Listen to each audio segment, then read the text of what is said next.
वेदों में जाति व्यवस्था का कोई वर्णन नहीं है, पर वर्ण व्यवस्था का वर्णन है जो जन्म आधारित नहीं है। जाति प्रथा वर्ण व्यवस्था का ही विकृत रूप है।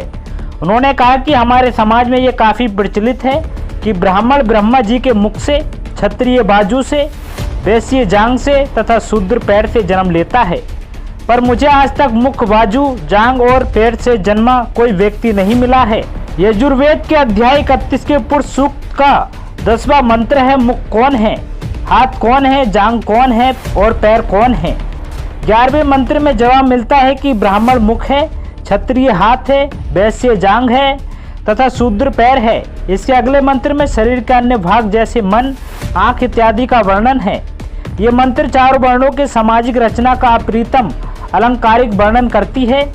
समाज में ब्राह्मण सोचने तथा बोलने, क्षत्रिय रक्षा करने, वैश्य सहयोग और पोषण तथा शूद्र समाज को आधार देकर गति प्रदान करने का कार्य करते हैं। वैदिक संस्कृति में प्रत्येक जन्म से शूद्र ही होता है।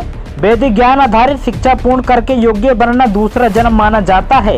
ये तीनों वर्ण द्विज कहलाते हैं क्योंकि इनका दूसरा जन्म अर्थात विद्या जन्म होता है।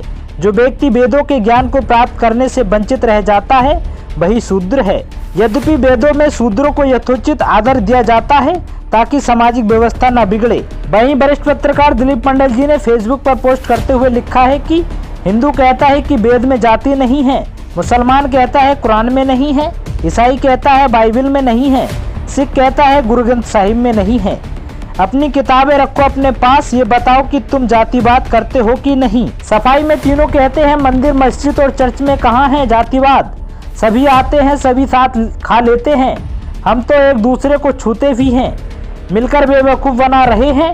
जाति जीवन में है, कोर्ट, कॉलोनियों, कॉलेज, कला, फिल्मों, यूनिवर्सिटी और ऑफिसों में है। उसे हम किताबों में क्यों ढूंढें? किताबों में अच्छा अच्छा लिखा ही जा सकता है। आपके जीवन व्यवहार में क्या है? जातिवाद बीमारी है, संविधान और आरक्षण इलाज है। बीमारी खत्म, इलाज भी बंद। वहीं वरिष्ठ पत्रकार दिलीप मंडल जी ने एक और पोस्ट करते हुए लिखा है कि हिंदुओं की ही तरह सामाजिक पिछड़ेपन के आधार पर मुसलमानों की भी अधिकांश आबादी ओबीसी आरक्षण के दायरे में है। लोग एडमिशन और नौकरियां पाने की कोशिश कर रहे हैं। 80% तक मुस्लिम ओबीसी सर्टिफिकेट बनवा सकते हैं। जो मुसलमानों में जाति नहीं है बोलते हैं उनका सच में सामना नहीं हुआ है। वे अपने आसपास के मुसलमान युवाओं को देख ही नहीं रहे हैं। हिंदू हो या मुसलमान, पिछड़ा पिछड़ा एक समान, दोनों धर्मों के पिछड़े एक नाव में डाल दिए गए हैं।